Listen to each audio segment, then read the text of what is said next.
Hey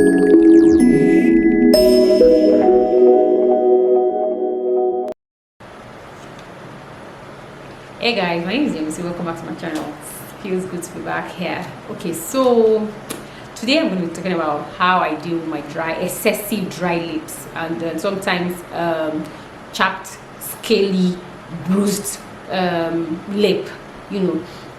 It's an inflammation actually, and that is caused by allergic reaction to an ingredient. I can't pinpoint the ingredient exactly, but I know I react to beeswax. So, but it's an allergy to a particular ingredient or some particular ingredients, but I don't know what exactly. But so I'm still in the process of trying to scrutinize. But I know I react to matte lipsticks now. I can, if I want to wear matte lipstick, if I wear it for like 2 minutes and I don't feel any sensation, I leave it. But if I feel like it's tingling or anything, I take it out, because that's just an indication that I'm going to have the allergic reaction. So let me get to the story. So 2016, that was like several years ago, I had an inflamed lips. I was mad, and that was because I wanted to test out products. I had a post to do, and I was like, okay, let me try it myself, and I always do, let me try it myself and see how it works, blah, blah, blah. And I still remember, bam, take it out. The next morning my lips were inflamed, as in like I could feel burning sensation. It was dry, it was scaly, it was not funny at all. And I'm like, okay, so what do I do? I went to the hospital and I did some tests. But I even did HIV test, and they're like, oh no, you're okay, blah, blah, blah. I'm like, okay, so I go to another person, like, oh, maybe you need to take your vitamin B12 is low, your kinecon. So I just kept eating fruit, drinking a lot of water, And then I met a dermatologist as well, and she was like, okay, that I need to, that the lips are dry because I don't always moisturize. So I always go around with lip glosses, lip balm. Some of those particular brand that used to help a lot, but after some time with discontinuous, I couldn't reach them, so I was very sad. So I knew that if I had an inflammation again, I probably would be stuck. So, but that's the story. That's how I got to know that. Oh no, in fact, I have not even told you how I got to know how that was cheilitis. So cheilitis, I don't know, cheilitis. I was curious to know what exactly this causes this and what this is about. I didn't know was it ulcer of the mouth, was it, I don't even know what exactly it is. So I went online. And this was me after months and months and months of going online. I've seen nothing. So that day I don't even know what I was searching for. I just typed something and then it came out with what was cheilitis, and I'm like, okay, what is that? I'll put spelling below, you can google it. So it was that was like, in fact, the doctors I've been going to, I don't even know, most of them didn't even know me, because it's not something that's very common in Nigeria, or I don't even know if it's common and they don't even know what it is. They were just diagnosing me wrong thing. So, but bottom line, I found out that the condition was called cheilitis, and there are different types of cheilitis. There are angular cheilitis, there are eczamatous cheilitis, there's acidic cheilitis. There are different types, like 7-8 types of cheilitis. But the one that I had was Eczamatous Cheilitis. I think that's the way they pronounce it, but if not, I'm going to leave the spelling there and you can check what it's called. So that's the lip. It's very, it's even drying. That's like the before. It's drying now, so it used to be scarier than that, but this is really not a bad case. This is a bit manageable. So what I do is, to eat, I have to use a tissue just like this and put it on top of my mouth like this, so that I don't mess up this place. It is hot food, cold food, normal food, it would be very painful. I have to drink water with a straw, so that way I don't get moisture on this place again and it becomes all over, So, but I use I use straw to drink water. I can't even eat peppery food. I can't laugh too much because it will tear again. I can't talk too much because it can tear. Just have to stay like this. Even brushing is pain. I have to get another wipe and put it on my lip, and then to brush my teeth and all that. But that I just wanted to show you how I manage, and then show you what my lips look like on day 5. It's already drying, and then I feel like anytime soon, once it heals, I can peel off. So I'll just come close and show you what it looks like.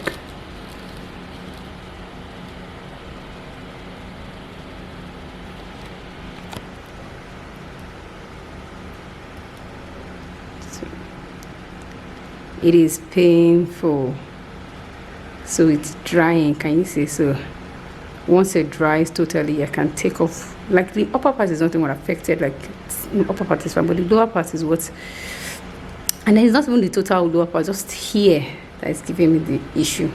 So let's see. Read what the definition is. So that eczamatous cheilitis is called it's an inflammation that happens on the lips, presenting a redness and dryness and scaling. So that's exactly the symptom that I have. My lips will be red, they will be dry, they will be scaly. In fact, they'll be burning, they'll be painful. So that's what the symptoms that I could relate this to, because, and I saw, then again I saw pictures and I'm like, okay, so this looks like what I have. Because most time I usually am bothered with my lower lips, you know, it just dries out, and you can see it's really dry now, you know. So that is what I had. So it was a step forward for me, because I mean it just means that, okay, now I know what can I do to prevent. So in my trying to find out what causes it, that's why I said that most time when I did the research, further research showed that the causes are ingredients in makeup. Sometimes, as in when you apply directly on the open skin, and you know your skin begins to react to, you know. But I eat a lot of fruits and I drink a lot of water. I stay hydrated. So the symptoms that you feel is chapped lips. Your lips will always be dry. Like, that's number one symptoms. Like, if you apply lip gloss, after like 20 minutes your lips will be dry again, like continuous dryness. Then sometimes you feel tenderness around the lips, like the lips are tender. Like if you feel like the lips are, if you apply a lot of pressure, it will burst out or something. Like it's just tender. Then another symptom is dryness. Like mine is usually very dry. Then you can see just dry, like very, very dry. Sometimes it's itchy and sometimes it's red. You know, like if you see me last week, it was, I don't even want to think about it. So sometimes the extreme dry weather or cold weather can actually cause it. And I know that last 3 weeks, the weather was ago. The weather was freaking dry, you know, so it was hot. I could, you know, so I guess that because extreme weather can also trigger it. So I guess that was one of the reasons why it came as well. So another thing that I noticed that when I was trying to go is, one of the preventive ways of not having this is don't lick your lip often. Like, like you're taking away, I don't know, whatever it is, but I noticed that the more I licked my lips, the more drier it became.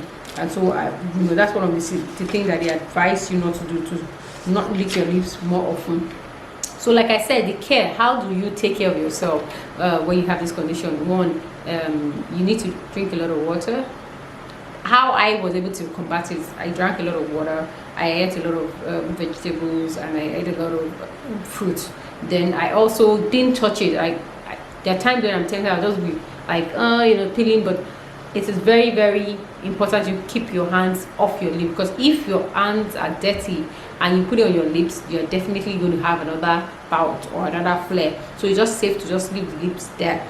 I use mouthwash as well, because I know that when I gargle with mouthwash and it spills around the lip area, it kind of like, you know, whatever, I don't know, that's my thinking, whatever bacteria or disease is there, it just kind of like takes care of it and it's clean, you know. So that's how I was able to combat my own condition. So funny thing was that I wasn't the only one dealing with this condition. I put it up on Instagram and like, oh my god, that I can't believe this, I'm having another bout of lip inflammation. I'm like, oh really, it happens to you too? I'm like, oh okay, so my own is this, and I'm like, girl. So it just means that a lot of people actually have this condition, but they don't even know it's a condition. So if you have, so how do you know that it's a condition? If you have excessive dry lips, like your lips are always dry, please be careful. Avoid licking your lips all the time, and then make sure you take a lot of fruit and water so that your lips will not, that's the way you can prevent the lip from flaring up. And then stay away from MAC lipstick that you're not sure of the source. Like if you know, because I've seen a lot. I mean, the last one I used way back in 2016 was because it had some ingredients in it that contained car paint, and you know, because that is very hard to get out, so it was just a mess, you know. So I don't even want to remember what it was, but just avoid, if you can, please kindly avoid minimize your use of MAC lipstick or any lipstick at all that you feel that, oh, you're not sure of the ingredients or you're not sure of the source. Please avoid. I mean, the only good thing about this cheilitis is that when it heals up now, it just gives me pink lips. That's the only good thing about this pain. But every other thing, it's not funny at all. So guys, so that's how I found that I had cheilitis. I had eczamatous cheilitis. But you know, I'm alive, I'm not dead, you know. But you need to, I know that's one of the major warning was that if it's not curbed or you don't take care of it, you might develop into lip cancer, and that is really really bad. So if you know that you have excessive chapped lips and you're always licking your lips, please try kindly avoid licking your lips often. And then if you know that you're using a lipstick and not sort of sure of the source, please be warned. You know, you need to take responsibility now. Informed. This is like, if you're going to be using this lipstick, these are things you need to watch out for. So you need to make a sure effort to know that, oh, these are harmful, these are not harmful, and then you know that helps. So so if you know anyone who is suffering from this condition of cheilitis, please, let's know ourselves, you know, let's gather around, let's take a selfie, and then let's help each other watch out. And then if in case you find a cure, you know what can cure it, you know, I'm listening. You can just drop a comment in the comment section. And thank you guys for watching, and you know, see you. Bye.